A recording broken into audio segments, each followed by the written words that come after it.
They accused Black Man of flying without a ticket. But he's the one funding the airline. In a world where first impressions can seal destinies, one man's quiet confidence ignited a firestorm at 35,000 feet.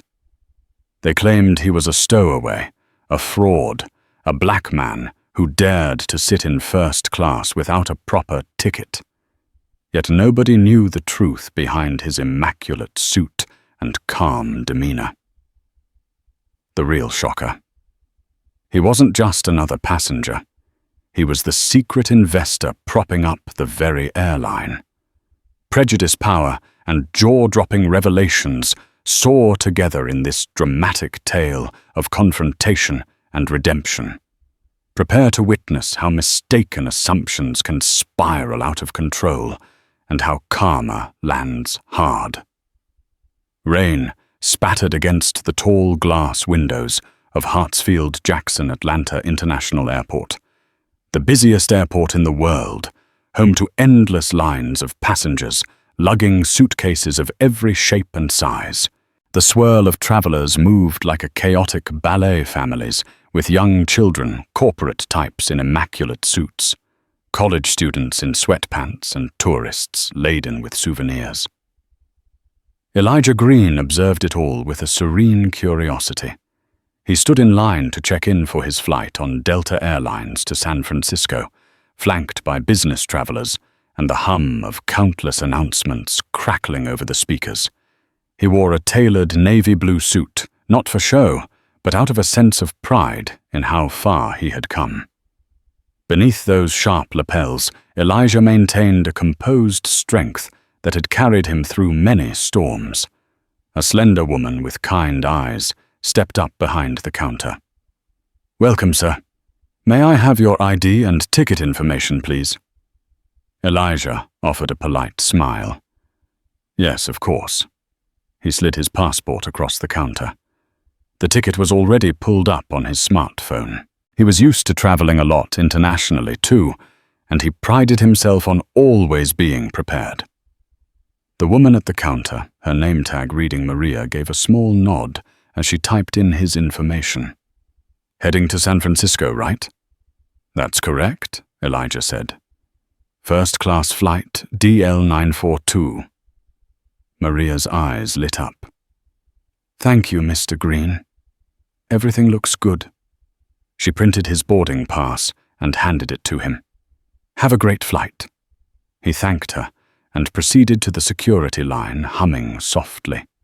If only he had known that in the span of a few hours, one innocent flight would become an allegory of prejudice and comeuppance.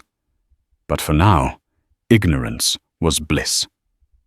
And Elijah had no reason to suspect any trouble on this routine business trip. As Elijah navigated the security checkpoint, a middle-aged man in a pilot's uniform seemed to give him a lingering stare.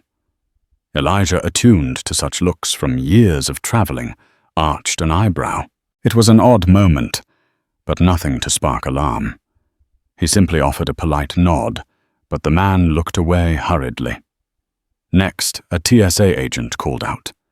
Elijah stepped forward, carefully placing his shoes, laptop, watch, and the contents of his pockets into the grey plastic bin. The conveyor belt hummed as it carried his belongings toward the X-ray machine. He moved through the body scanner without incident, retrieved his items, and continued down the corridor to the gates. Moments later, Elijah settled into a quiet corner of the Delta Sky Lounge, a perk of his frequent flyer status.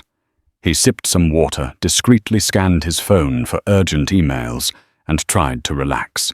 He was in no hurry to board. He wanted to let the initial crowds shuffle in, avoiding the chaos that was typical near the gate. The lounge was subdued in its chatter, a sanctuary from the commotion outside. Elijah would typically make small talk with others in the lounge if the vibe was right, but this morning he felt introspective. Various business calls awaited him in San Francisco, not to mention a personal meeting that could transform his entire future. Nobody in that lounge or even on that flight could guess the magnitude of what awaited him on the West Coast, a major negotiation to finalize his growing stake in the very airline he was flying with Delta. But Elijah liked to keep his cards close. Very few people knew he was on the verge of becoming one of Delta's largest private investors, funneling capital through a consortium of financiers. With any luck, the final touches would be put in place within weeks, and the official announcement would break soon after. Elijah had maintained a low profile his entire life, but he was now on the cusp of stepping onto a global stage. Perhaps it was fate that today's flight would serve as a collision point of personal and professional drama, a place where anonymity and the prejudice of strangers would collide with his quiet power. He finished his water, gathered his briefcase, and exited the lounge.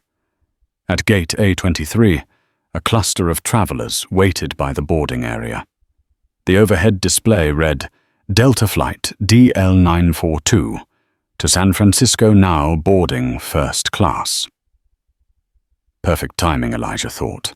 Keeping an eye on the line, he paused to let a group of older passengers go ahead. No one paid him much attention, just another well-dressed black man in a busy airport. A flight attendant scanned Elijah's boarding pass. She gave him a fleeting, polite smile, but her eyes were a bit uncertain, as though she was silently double-checking something. The scanning machine beeped and she handed his pass back. "Thank you, Mr. Green. Enjoy your flight." If only she knew, Elijah mused. If only she knew how big of a role he would soon play in the airline's future. Boarding the aircraft, Elijah greeted the flight attendants, politely nodding to each. He found his seat in first class, a plush window seat near the front. He tucked his briefcase in the overhead compartment and settled in, exhaling contentedly, though he sensed a strange tension from one of the flight attendants. Her gaze flicked to him. More than once he brushed it off. He had no reason to worry, or so he thought. Little did he know the seeds of a confrontation were already being planted. As the first-class cabin began filling up, a few business executives in suits and ties took the surrounding seats. One of them, a tall man with slicked-back blonde hair, cast a cursory glance at Elijah and then snapped open his newspaper with a flourish. Another, a silver-haired gentleman with a quicksilver tongue, was chatting animatedly on his phone. Yes, once we land, I'll head straight to the office. Can't risk losing that account." Elijah offered them polite nods, though they paid him little mind. He was used to being invisible in certain circles and overexposed in others. Such was life.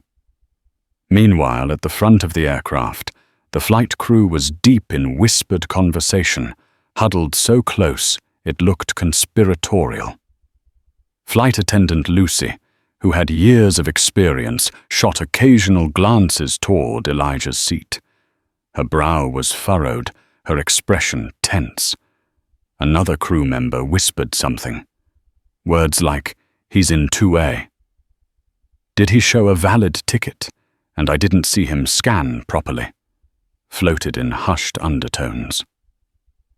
"Lucy, I think we should just verify," said one flight attendant. Angela, trying to keep her voice low. "We can't have a passenger sneaking into first class. The system must have glitched because it didn't show him as upgraded." A new voice interjected Heather, a senior flight attendant who had a stern manner. "Look, the passenger manifest is final. Everyone in first class is accounted for, right?"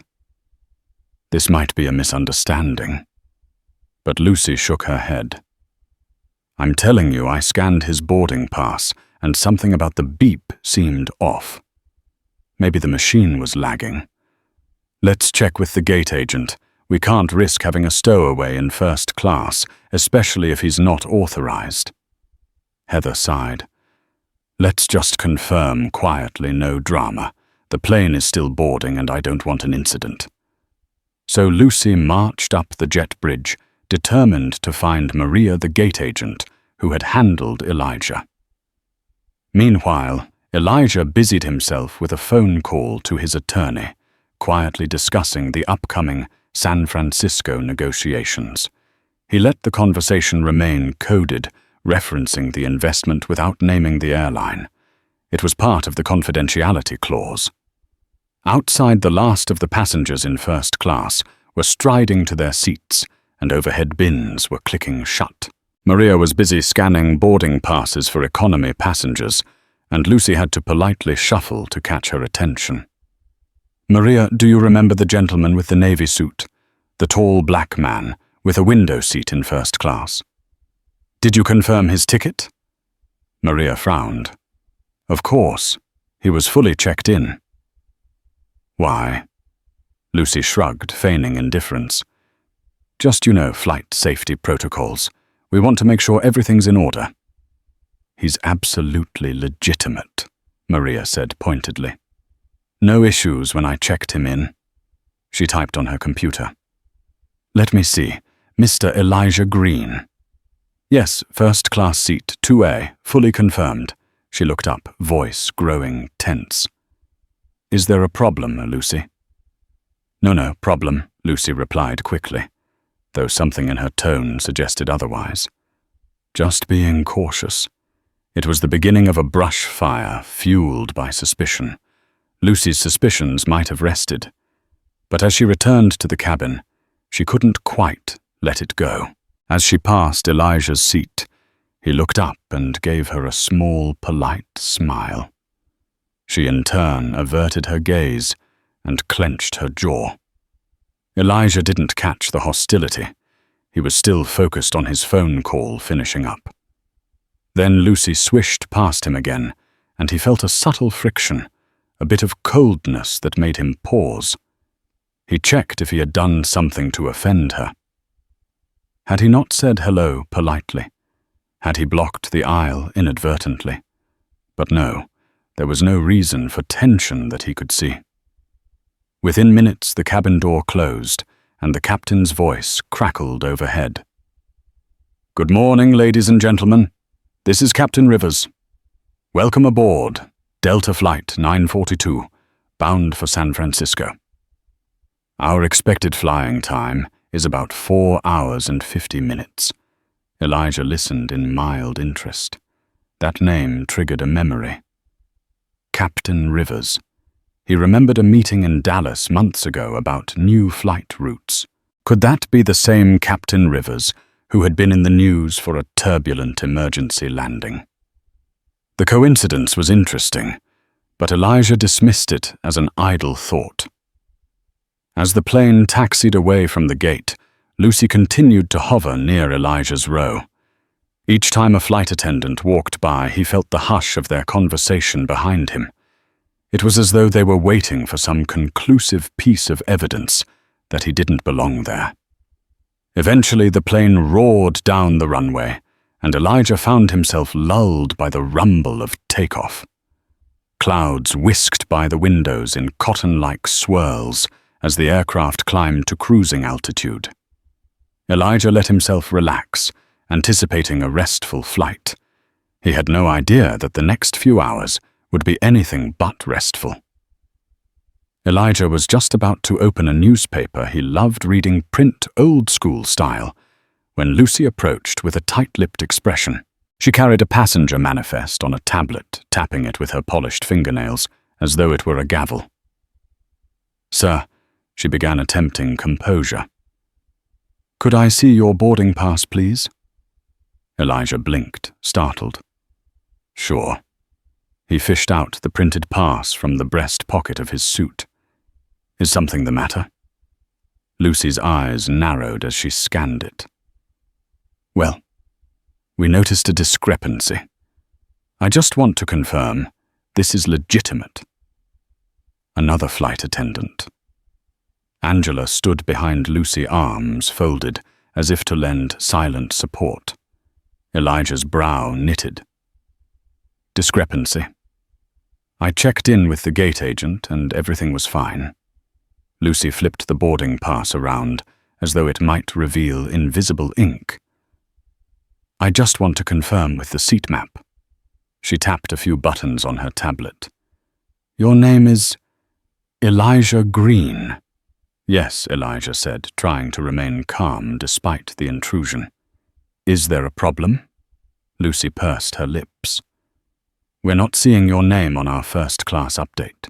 It might be a last-minute upgrade that didn't sync.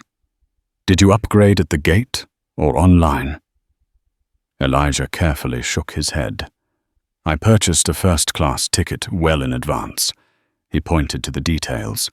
"You can see that right here on the pass. I also have the confirmation email if you need it." Before Lucy could respond, the silver-haired man across the aisle took out an AirPods earpiece and raised an eyebrow. He didn't interject, but his curiosity was obvious. A couple of other first-class passengers paused their reading or conversation to see what was happening. Lucy, seemingly uncertain, shot a glance at Angela, who nodded as if to reinforce some unspoken suspicion. Finally, Lucy said, "Mr. Green, do you mind waiting here while we verify with the captain or with the ground staff? This might be a glitch in the system, but we have to follow protocol." Elijah's heart pounded. "I really don't understand. You're saying the airline system is not showing me as a legitimate passenger?" Lucy hesitated, but Angela filled the silence. "Look, we're not making accusations, but we've seen cases where people slip into first class without the proper documentation. We just need to confirm." The subtext in her tone made Elijah bristle. "People as in, you mean you think I did that?" He placed a palm over his chest, trying to keep his voice even. "I scanned my ticket. The gate agent checked me in. What else do you need from me?" "I'm not accusing you of anything," Lucy insisted, but her demeanor suggested otherwise. "Let us just handle it from our end. In the meantime, you might want to step into the galley area so we can—" "Hold on a second," Elijah interrupted, raising a hand firmly. "With all due respect, I have the valid boarding pass. I went through security and the gate properly, and the gate agent has my name. If you're telling me your internal manifest is incomplete, that's not my issue. I'm not going anywhere." Lucy's face hardened. "We can sort this out more privately." At that moment, the tall man with slicked-back hair, seated a row behind, coughed and muttered under his breath. Ridiculous, as though he found the whole scene annoying. The silver-haired gentleman peered over the top of his reading glasses, obviously intrigued, while a younger woman scrolled her phone, oblivious to the drama unfolding. Sensing that the tension was escalating, Lucy tried to muster politeness. "Let's all remain calm, Mr. Green. We simply need to check with the pilot or ground control. It's standard procedure." Elijah closed his eyes for a moment, inhaling deeply. He reminded himself that losing his temper would play into the worst kinds of stereotypes and possibly escalate the situation. But inside, frustration bubbled. Was he singled out because he was black and in first class? Or was it truly some system glitch? He'd faced subtle prejudice before, but rarely had it been this blatant. "It's fine," he said at last, reining in his anger. "I'll wait here in my seat until you confirm with the captain. But I'm not moving from a seat I rightfully paid for." Lucy gave a curt nod, turned on her heel and strode off toward the cockpit. Angela lingered briefly, an expression of dubious suspicion etched on her face. Then she too walked away. Some of the other passengers exchanged glances, uncertain whether to intervene or mind their own business. Elijah felt his phone buzz. A text from his attorney. "Looking forward to seeing you. Big day ahead." He typed back a quick reply, resisting the urge to share the fiasco he was caught in. Part of him wanted to shout from the rooftops, "I'm not some random guy. I'm about to invest millions in this airline, for crying out loud." But he refrained. Pride and confidentiality kept him silent. He leaned back in his seat, trying to push down the anger. This wasn't the first time he'd been profiled for simply being in a place people didn't expect to see him. He was sure the truth would come out eventually. They'd check the records. Maria would confirm. Problem solved, right? But the seeds of conflict had been planted, and little did he know that the flight's chain of events would lead to far more than a quick verification. Karma was about to unfold in dramatic and unexpected ways. Minutes passed with agonizing slowness. Outside the window, a clear blue sky stretched over puffy white clouds. Elijah watched the sunlight glint off the plane's wing, ironically tranquil, while tension simmered inside the cabin. The seatbelt sign was still illuminated, though the plane was at cruising altitude. Lucy returned, flanked by Heather. The seatbelt sign hadn't been turned off yet, but they made their way to Elijah's row. Lucy's expression was resolute, as if she were bracing for confrontation. "Mr. Green," she said, her voice low but urgent. "I've conferred with the captain and ground control. There seems to be no record of your ticket's payment on the airline's internal system." Elijah's eyebrows shot up. "That's impossible," he stated firmly. "I paid for this ticket weeks ago. It's on my Delta account. You can see my frequent flyer status, for heaven's sake." Heather held up a placating hand. "Sir, we want to clarify this as discreetly as possible. The captain requested that you present any additional proof of your purchase. Sometimes booking websites can have glitches. Maybe you used a third-party aggregator." Elijah's calm began to fray. "I booked directly through Delta's website." He unlocked his phone, pulling up the email receipt. "Look here, it is the e-ticket receipt. Confirmation code, all official." The gate agent said everything was fine. Heather frowned at the phone, scanning it. "This looks legitimate," she murmured, then turned to Lucy. "Could the glitch be on our end?" Lucy's lips thinned. "Could be, but the system says otherwise." Elijah pinched the bridge of his nose. "Look, I'm telling you there's no question. I have every bit of proof you need. If your system is messing up, that's not my problem. I'm just trying to get to San Francisco." His voice wavered between anger and exasperation. Heather said softly, "Sir, please remain calm. We're not trying to cause you distress." At that moment, a beep sounded, and the seatbelt sign turned off. Passengers in economy began getting up to stretch or use the lavatory. The silver-haired man in first class took his chance to intervene. "Excuse me, flight attendants, is this going to delay the rest of us? The gentleman has shown you proof, right?" Lucy whipped her head around, giving him a forced smile. "We'll do our best not to disturb anyone, sir." Elijah wanted to thank the silver-haired man for speaking up, but his mind was swirling. Why was the airline system failing? Could it be some technical glitch, or was it something else? He had a suspicion that the flight attendants simply didn't believe him because of the color of his skin. Lucy cleared her throat. "Mr. Green, the captain asked that you speak with him in the galley area up front, just to verify your documents face to face. It'll be quick, I'm sure." Elijah glanced around. People in first class were definitely watching now, some with curiosity, others with annoyance. He swallowed his pride.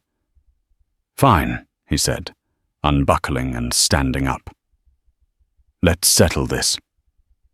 He followed Lucy and Heather toward the cockpit area. Angela hovered nearby, arms crossed as though anticipating trouble. The front galley was narrow and cramped. The door to the cockpit was closed, but Captain Rivers stood outside it, his pilot's hat in hand, a stern look on his face. Rivers was tall and lean with a salt and pepper mustache. "Mr. Green," he said, inclining his head.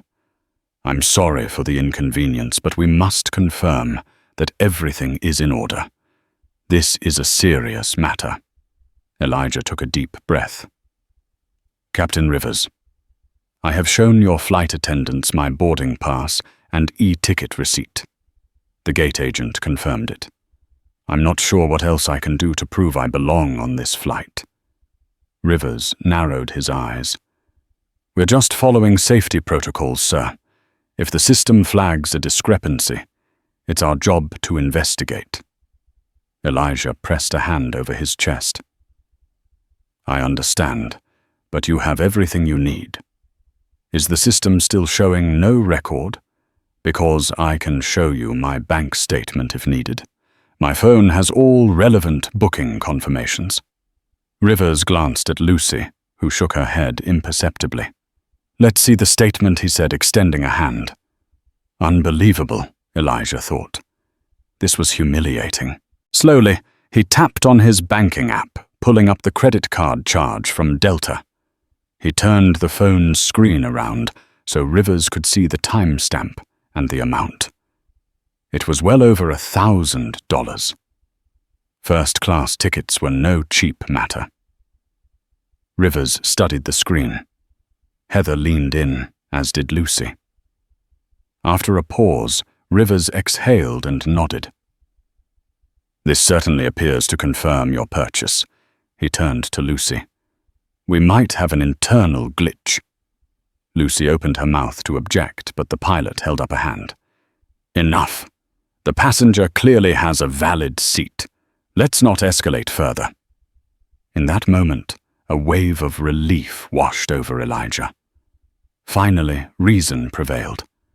But Lucy's frustration was palpable. She muttered something under her breath, something Elijah barely caught. I still don't believe. She trailed off. Before Elijah could confront her, Captain Rivers cleared his throat. Mr. Green, I apologize for this ordeal. If it's all right, we'll escort you back to your seat, and I'll personally check with the gate staff upon landing to figure out what went wrong with the system. I assure you Delta doesn't take these matters lightly. Elijah mustered a tense smile. Thank you, Captain. I appreciate that. He turned to Lucy, searching her face for any hint of regret. Her expression remained guarded, resentful. He sensed that even the captain's reassurance wouldn't dislodge her assumption. In her mind, something about him, maybe his skin color in first class, maybe his calm confidence, had triggered suspicion, and she was not about to let it go. With that, the pilot gestured for Elijah to return to his seat. The tension in the narrow galley was stifling, but Elijah forced himself to walk with dignity. He passed Angela, who avoided eye contact, and re-entered the first-class cabin. Passengers looked up, and from their expressions, it was clear many had overheard bits and pieces. He sank into his seat with a long exhale, deciding to put in headphones and try to forget the drama. But as soon as he settled in, Lucy approached him again this time, her voice quieter, but laced with resentment. I'm sorry for the inconvenience, she said in a tone that suggested she was anything but. We'll be serving refreshments soon. Just we have to keep a vigilant eye out. I hope you understand. Elijah said nothing, nodding curtly. No point in engaging. Yet inside, he was fuming. Do you treat all your first-class passengers with such suspicion, or just the black ones, he wanted to ask? Instead, he clamped his mouth shut. He closed his eyes for a moment, letting the music from his headphones wash over him. He was halfway to ignoring the rest of the cabin when he felt a persistent tap on his arm. He opened his eyes.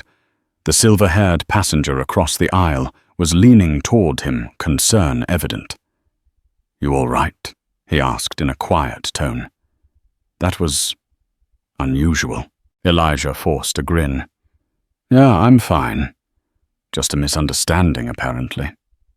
The man nodded sympathetically. "The name's Peter. I saw your receipts. That's about as legit as it gets. I'm sorry you had to go through that nonsense." Elijah thanked him politely, ending the conversation. He appreciated the solidarity, but he also wanted some peace. Peter seemed to respect that, and turned back to his own seat, leaving Elijah with a swirl of thoughts. Despite his frustration, Elijah tried to refocus on the bigger picture, the upcoming negotiations in San Francisco, his potential new role as a major investor in Delta. Irony indeed, he thought, crossing his arms. Here he was, the soon-to-be partial owner of the airline, being interrogated like a thief in their own backyard. If only Lucy knew. If only the captain knew. Then again, revealing it might complicate or violate certain confidentiality terms before the deal was final. He sighed, shutting his eyes again. Perhaps it was better to let karma play its course, because soon, oh so soon, the entire flight staff would come face to face with the consequences of their prejudice, and no one would see it coming. A quiet lull settled over Delta Flight 942 as it cruised toward San Francisco. Passengers either snoozed under blankets or flipped through their in-flight entertainment. Up in first class, Elijah Green tried to steady his thoughts, still reeling from Lucy's unfounded accusations. Across the aisle, business travelers tapped on laptops, oblivious to the tension beneath Elijah's cool exterior. That fragile calm shattered when frantic shouts erupted from the economy cabin. A man was gasping for air, his eyes rolling back. His panicked wife waved desperately at passing crew members, crying, "Help, please, he can't breathe." Lucy sprinted toward the commotion, her earlier suspicions about Elijah forgotten in the face of an emergency. Angela and Heather followed, dragging an oxygen tank and the automated external defibrillator, AED. Passengers parted, forming a makeshift aisle as Lucy kneeled beside the man who slumped forward in his seat. His complexion had turned grayish, and each breath rattled in his throat. Angela slipped an oxygen mask over his mouth, urging him to inhale. Meanwhile, Heather checked for a pulse. Her worried glance told Lucy everything she needed to know. They had to act immediately. "Captain, we have a serious medical situation," Lucy said into the interphone. "Possible cardiac event, request permission to administer AED." Captain Rivers' voice came back, taut with concern. "Proceed." "We may need to divert. Keep me updated." Lucy powered on the AED, attaching sticky pads to the man's chest, while Angela counted compressions. "Stand clear," commanded the machine's automated voice. Lucy pressed the button, sending an electric jolt that made the man's body spasm. His wife sobbed, clutching her own chest in terror. After a second shock, the man finally gasped, drawing in a strained but precious breath. The relief was instantaneous. Nearby passengers exhaled in unison, some whispering thanks or clapping softly. Lucy spoke again to the captain, her voice trembling with adrenaline. "He's breathing but unstable." "Understood," Captain Rivers replied. "We're diverting to Denver. Prepare for landing." As the aircraft descended, Lucy and her teammates kept the man propped upright, checking his blood pressure and assuring his wife they would be on the ground soon. In first class, Elijah felt the plane's abrupt change in direction.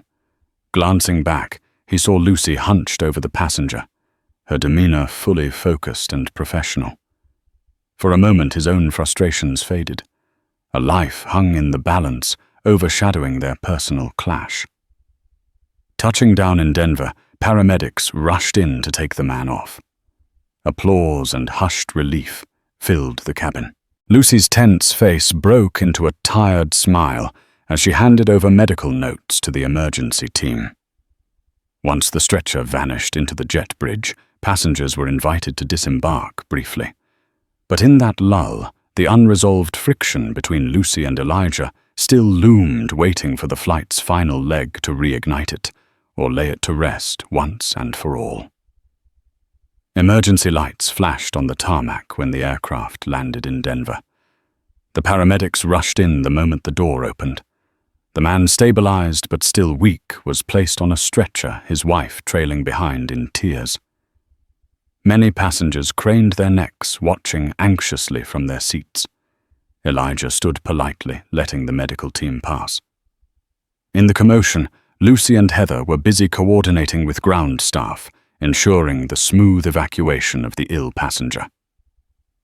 Angela stayed near the front, instructing everyone to remain seated until paramedics cleared the aisle.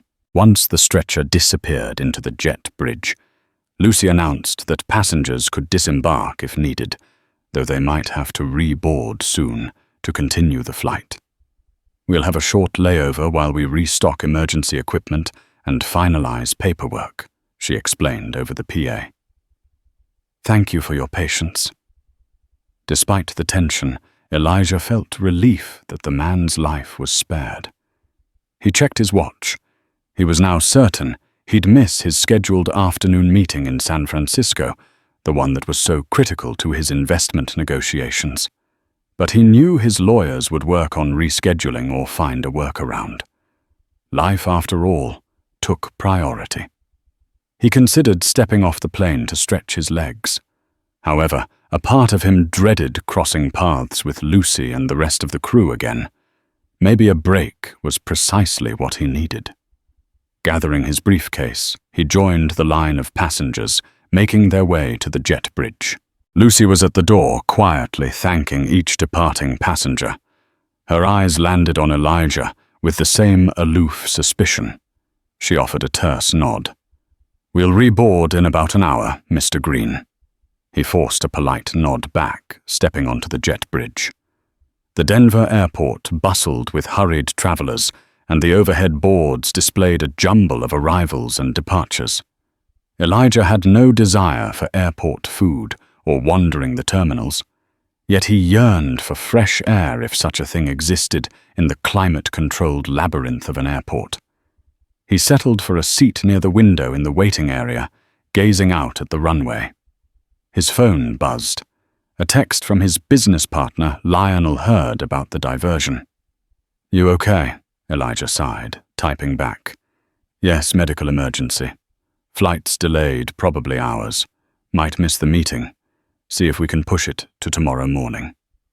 Within seconds, Lionel replied, "Will do. The attorneys are flexible. Stay calm. Stay calm." A loaded suggestion. Elijah couldn't help but reflect on the morning's events. The suspicion, the humiliation, the overshadowing reality that he was a major investor. Once the airline announced his stake, how would people like Lucy react? He almost took a grim satisfaction imagining her face. Yet the bigger part of him just wanted fairness and courtesy, not revenge. He stood and began pacing the terminal. Eventually, he spotted a coffee stand. The line was short, so he decided to grab a cup. While waiting, a gentle tap on his shoulder startled him. It was Peter, the silver-haired man from first class. "Hi, Peter," said warmly. "I just wanted to check on you. You seemed pretty rattled earlier." Elijah offered a small smile. "I'm all right, thanks. Just trying to move on." Peter nodded. "That flight attendant?" "Lucy. She was something else. I'm sorry you had to go through that. I've been flying for decades and I've never seen them treat anyone like that in first class. They were suspicious, to put it mildly." Elijah appreciated the sentiment, but shrugged. "I've dealt with worse, believe it or not.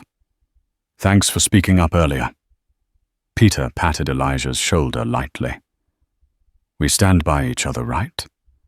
If it's any consolation, half the cabin saw what happened. It's not right."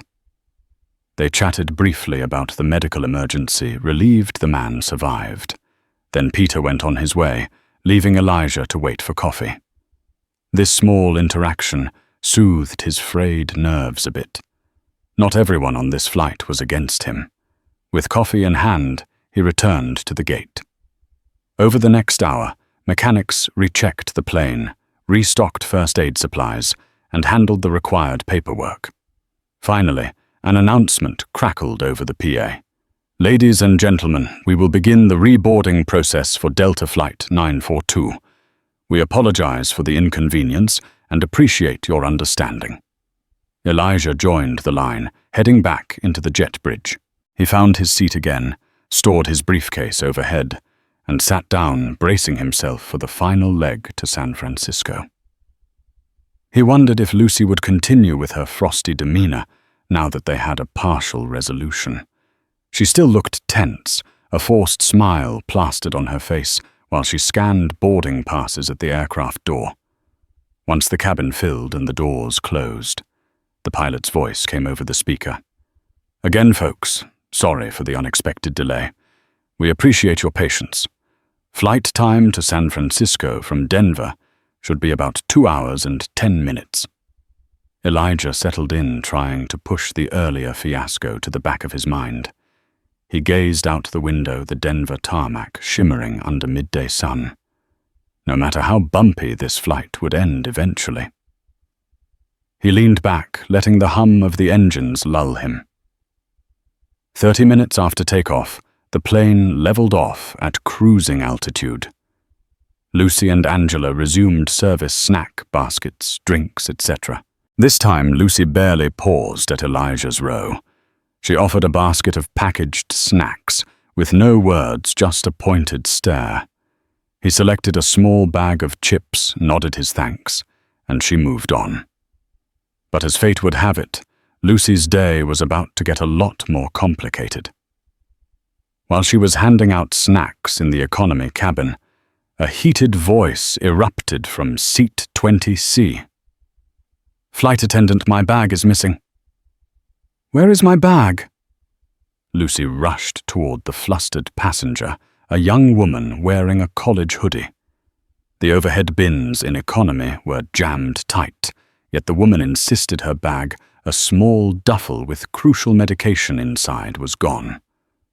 "Ma'am, calm down," Lucy said, slightly exasperated.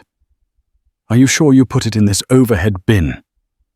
"Yes, I'm certain," the woman replied, tears welling in her eyes. "It has my medication. I need it. Please." Lucy scanned the overhead bin, rifling through other passengers' luggage. No sign of the missing duffel. Lucy sighed, turning to the cabin. "Has anyone seen a small blue duffel bag in this area?" Passengers shook their heads or shrugged. Anxiety spread. Lucy's own frustration was palpable. "This is quite unusual," she muttered. Then a male passenger in seat 21B muttered loud enough for half the cabin to hear. "Probably got stolen. This airline doesn't care about security. They let stowaways in first class." His gaze flicked pointedly up the aisle as if referencing Elijah. Lucy stiffened, cheeks flushing. She shot him a disapproving look, but she also looked rattled by the mention of the earlier fiasco. The young woman's panic intensified. "Please, my medication is important. If I don't get it, I could have a serious health issue." Lucy exhaled heavily. "I'll talk to the other attendants. We'll search the cabin thoroughly." While Lucy stepped away to consult Angela and Heather, tension escalated. Passengers in row 20 and 21 started rummaging in overhead compartments. Voices overlapped in anxious chatter. Suddenly, from row 19, a different passenger. An older man with a weathered face pulled down a small bag. "Is this it?" he asked. The young woman leaned over, looking hopeful, then deflated. "No, that's not mine. Mine is bright blue." "This is more like teal," the older man mumbled, frowning. "Did the tag have your name?" "Yes, a name tag. with Melissa H. on it. Lucy returned, panting slightly with Angela in tow. "We'll check the flight manifest to see if someone accidentally moved your bag." "Could it have been gate-checked?" The young woman shook her head vehemently. "No. I took it on board myself. Please find it." It was a mini-crisis overshadowing the earlier tension. Lucy and Angela systematically opened overhead bins, scanning for the bag. 10 minutes passed with no success. The atmosphere grew thick with tension. Passengers started hurling blame at the airline, at each other, at incompetent staff. Even in first class, people could hear the commotion muttering their own theories. At last, Lucy ventured into first class, though she appeared reluctant. She checked the overhead compartments above seats 1A, 1B, 2A, and so on. When she reached Elijah's overhead bin, her posture stiffened. Elijah, who had half risen from his seat to stretch, looked on curiously. "May I check your bin?" Lucy asked, not meeting his eyes. Elijah nodded, stepping aside with a sigh. She rummaged through his briefcase, which was neatly zipped, and a couple of coats belonging to other passengers. No sign of the missing duffel. Lucy moved on, opening overhead compartments across the aisle. Then a sudden voice from behind startled them. "That's my friend's bag." It was Melissa, the frantic passenger, pointing at a bright blue duffel wedged behind a garment bag in the overhead, across from Elijah's row. "That's it." Lucy's eyes widened. "How did this end up here?" she asked, glancing accusingly at Elijah. Elijah frowned. "That's not my overhead compartment. I only have my briefcase in 2A. Undeterred. Lucy yanked down the bag. The name tag confirmed Melissa H. The young woman hurried forward, relief etched across her face. She grabbed the duffel, unzipped it, and pulled out an orange prescription bottle. "Oh, thank God," she whispered, tears leaking down her cheeks. "Thank you." Lucy turned to Elijah, as though about to say something snide, but Heather's voice came over the PA, requesting Lucy in the galley. Lucy forced a tight smile and excused herself, leaving Melissa to hug her rescued bag. Elijah, perplexed, watched Lucy hurry away. A few of the passengers in first class exchanged perplexed looks too. The question on everyone's mind: how did that bag get misplaced here in first class's overhead? Peter, the silver-haired man, piped up in a half-whisper. "It's crazy how they suspected you earlier, and now someone else's bag got moved around. Doesn't add up." Elijah shrugged, turning to glance at Melissa. "Are you okay now?" he asked gently. She nodded, still a bit shaky. "Yes, thank you. It's just scary to lose your medication. I'm sorry if I caused a scene." Elijah offered a comforting smile. "No problem. Glad you found it." He then returned to his seat, a swirl of thoughts in his mind. The misplacement of the bag felt oddly suspicious, but he decided not to dwell on it, chalking it up to the chaotic environment. As the plane approached the west coast, the captain announced their descent into San Francisco. Dusk had begun settling, painting the sky with oranges and purples. Passengers around Elijah packed away laptops and personal items, preparing for landing. Lucy and Angela made one last pass through the cabin, collecting trash and ensuring seatbacks were upright. Elijah exchanged a quick look with Lucy, but she avoided eye contact. He sighed, hoping that once they landed, the ordeal would end. Yet fate had one last twist in store. Right before touchdown, the seatbelt sign illuminated, and the cabin grew quiet in anticipation of landing.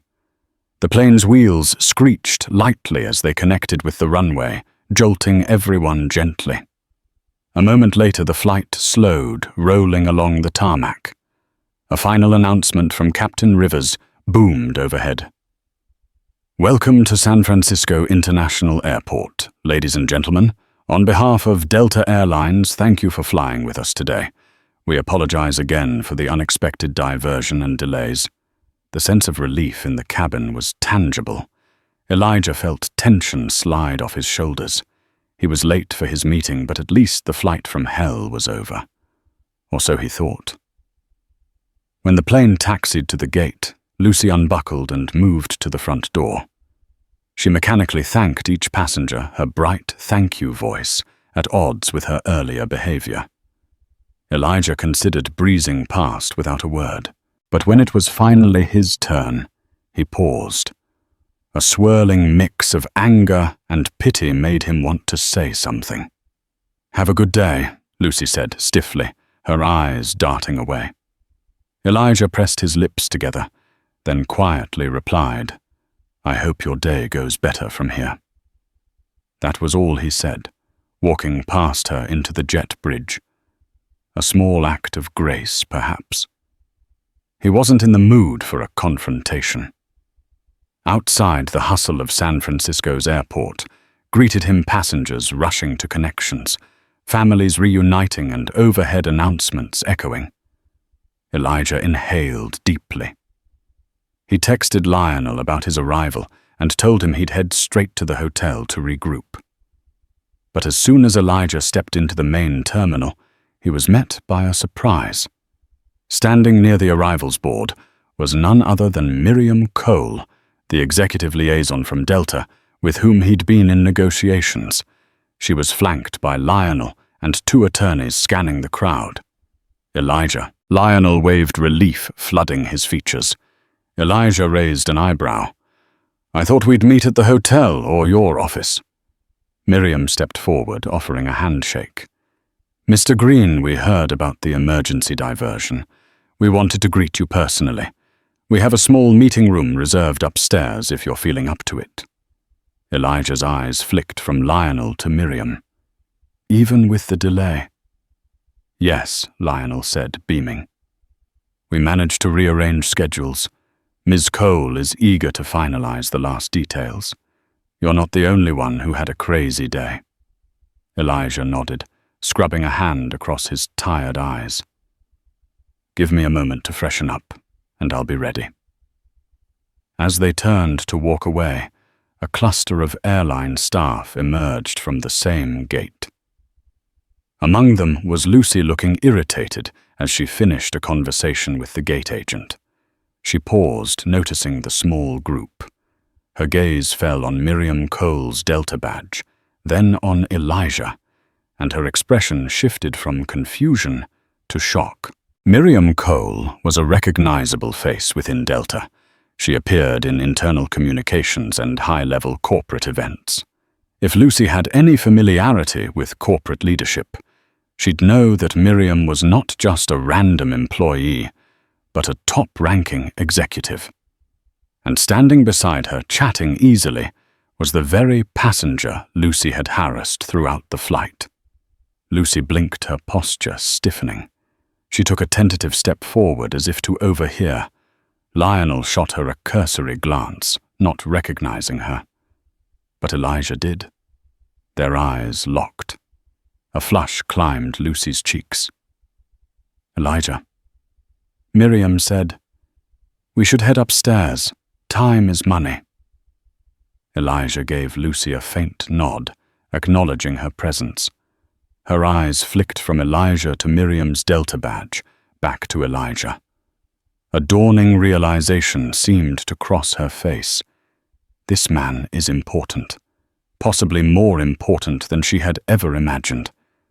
She opened her mouth as if to call out, but no words came. Elijah turned away, following Lionel and Miriam toward the escalators. Lucy stood rooted in place, the weight of the day's events crashing down on her. The passenger she accused, belittled and practically harassed, was now in the company of top airline brass. She'd see soon enough how karma had a way of coming full circle. In a sleek, glass-walled conference room on an upper level of the terminal, Elijah settled into a plush chair. A variety of documents lay spread out before him, from shareholder agreements to non-disclosure forms. Lionel, Miriam, and the two attorneys were finalizing the last lines of the deal that would make Elijah Green a significant private investor in Delta Airlines. Miriam cleared her throat, pushing her hair behind her ear. "Mr. Green, we're honored to have you on board. Your investment is part of a larger private equity infusion that will strengthen Delta's global competitiveness. With this final signature, you'll officially hold a substantial stake with a seat on the advisory board." Elijah signed each document with a calm hand, though inside he felt a triumphant surge. It was the culmination of years of hard work, from his early days as a software entrepreneur to this new chapter as a major player in the airline industry. In the back of his mind, the memory of Lucy's suspicion flickered like an unwelcome gnat. He wondered how she might react if she knew the full truth. When the final signature was penned, Miriam offered a handshake and a grin. "Congratulations, Mr. Green. Welcome to the Delta family." Lionel chuckled, patting Elijah on the back. "You did it, man." Elijah exhaled, letting the weight of accomplishment settle in. "Feels surreal," he admitted. Miriam smiled. "We'll issue an official announcement in a few weeks once the legalities are fully processed. Until then, we appreciate your discretion. We'll have an internal memo circulated among higher management soon, so flight crews might not know yet. But they will eventually." Elijah gave a knowing half-smile. "Flight crew indeed." He pictured Lucy's face and swallowed a bitter laugh. Perhaps the best lesson was to let her find out on her own. Telling her directly would be too petty, too on the nose. Sometimes karma was best served in silence. They wrapped up exchanging pleasantries about the city and future strategies. Miriam left, hurrying to another meeting. The attorneys departed as well, leaving Lionel and Elijah alone in the conference room. Lionel turned to Elijah, arms crossed, an amused look on his face. "So you gonna mention that flight attendant to upper management? She basically profiled you. That's unacceptable." Elijah rubbed the back of his neck. "I'm not out for revenge. Mistakes happen. She might have had biases, sure, but I'm not sure I want to go nuclear on her. People lose their livelihoods that way." Lionel nodded thoughtfully. "Yeah, but you also have a moral responsibility, racial profiling in first class. That's not a good look for Delta. If they knew, they'd want to address it." Elijah sighed. "True. Maybe I'll mention it discreetly to HR. I don't want to see her fired. I just want to make sure she learns a lesson. There needs to be accountability." Lionel patted him on the shoulder. "I get it. Let's go get some dinner. We both had a rough day." They headed out, descending the escalators. Elijah glanced at the gate area where Lucy had last been seen. She was nowhere in sight. If he had to guess, Lucy was probably finishing her shift, oblivious to the thunderclap that was about to roll across her professional sphere. A week passed. The swirl of media speculation around Delta's rumored private equity infusion intensified. Financial analysts discussed potential investors on morning news segments. Some guessed big-name venture capitalists. Few had Elijah Green on their radar. He had mostly stayed out of the limelight. Meanwhile, Lucy returned to her normal routine of flights. She had tried to forget the fiasco with Elijah, but a knot of anxiety lingered in her gut. She had glimpsed him with an important Delta executive, and it haunted her. Occasionally she woke from fitful sleep, wondering if she'd see a complaint letter or an HR notice in her inbox. Sure enough, her dread materialized one morning in her company email. "Please report to the HR office in Terminal B at 2 p.m. The message was signed by a manager she barely recognized. Lucy's stomach flipped. at 2 p.m. Sharp. Lucy entered the modest HR office. A stern-faced manager named Conrad greeted her, gesturing for her to sit. She perched stiffly on a chair. "What is this about?" she asked, trying to appear calm. Conrad folded his hands. "We received a report regarding an incident on Flight 942 last week. A passenger supported by other witnesses stated that you unfairly profiled and harassed him. This passenger also had all the proper documentation for his seat, which you questioned multiple times." Lucy's face went pale. "It was a misunderstanding, I swear. The system didn't show him, and we had to follow protocol." Conrad cut her off. "We understand system glitches happen, but the passenger also alleged an undercurrent of racial bias, and other passengers corroborated that you treated him with unusual suspicion. I'm sure I don't need to remind you of our zero-tolerance policy on discrimination." Lucy's heart hammered in her chest. "I'm sorry if it came across that way, but I was just doing my job." Conrad tapped a pen on the desk. "We also discovered that after the situation was resolved, you continued to be hostile toward the passenger. This was not a one-off misunderstanding. There was repeated behavior." Lucy felt tears prick at the corners of her eyes. "I didn't mean to come across as hostile. I was under pressure that day." Her voice quavered. Conrad slid a form across the desk. "We're issuing a formal reprimand. You're required to undergo sensitivity training and remain on probation for 6 months. One more serious complaint, and your employment could be terminated." Tears finally spilled down Lucy's cheeks. She hastily wiped them. "I understand," she whispered, signing the form. Then her voice trembled. "May I ask who reported me?" Conrad hesitated. "The passenger's name is Elijah Green." "But he's not just any passenger, Lucy." Her eyes lifted. She recalled that day in the airport, Elijah, with the powerful Delta executive. Dread knotted her stomach. "He's an investor," she guessed in a barely audible voice. Conrad grimaced. "He's part of a major private equity group that just finalized a substantial stake in Delta. He's effectively a new partner in the airline. This was flagged up the chain." Lucy swallowed a sob. The weight of her mistake pressed on her chest, making it hard to breathe. "I didn't know," she whispered, voice breaking. "He didn't tell me." Conrad's face softened marginally. "That's not the point, Lucy.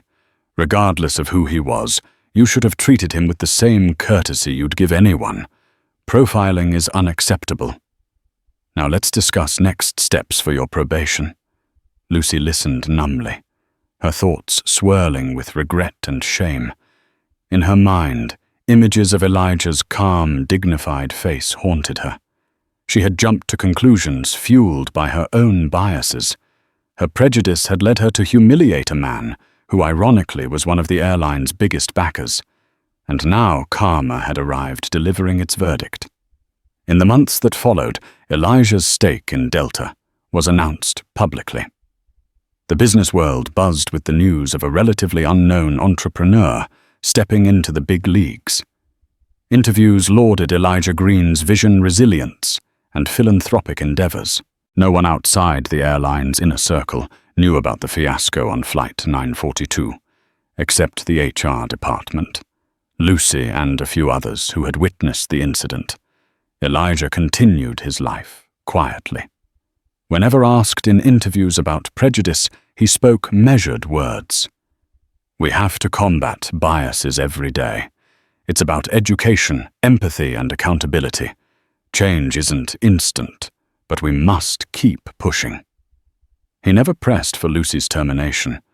Instead, he requested that the airline invest more in diversity and sensitivity training. He believed in second chances, even for those who had wronged him. But Lucy carried the weight of that encounter, a daily reminder of how one moment of bias could unravel a career, and how she was fortunate to still have an opportunity to learn and grow. Meanwhile, Elijah thrived, channeling his success into funding scholarships for underrepresented students, improving community resources, and quietly influencing policy at Delta to encourage inclusive practices.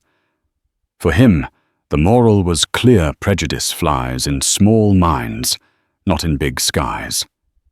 And in the end, truth always finds a way to soar. We reach the end of this remarkable tale, a journey that soared from suspicion to vindication, from personal bias to corporate redemption. Elijah Green, once a quiet passenger, doubted for his seat in first class, emerged as a key investor, pulling the very strings that keep the airline aloft. The twists and turns revealed how fleeting judgments can crumble in the face of undeniable truth. Hard karma found its mark, serving a profound reminder: treat everyone with dignity, for you never know who they might be or who they'll become. If you've been moved by this story of unexpected triumph over prejudice, don't forget to support our channel. Hit the like button. Share this video with friends who could use a lesson in humility, and subscribe for more inspiring tales that showcase the power of justice and human resilience. Thanks for tuning in, and keep soaring.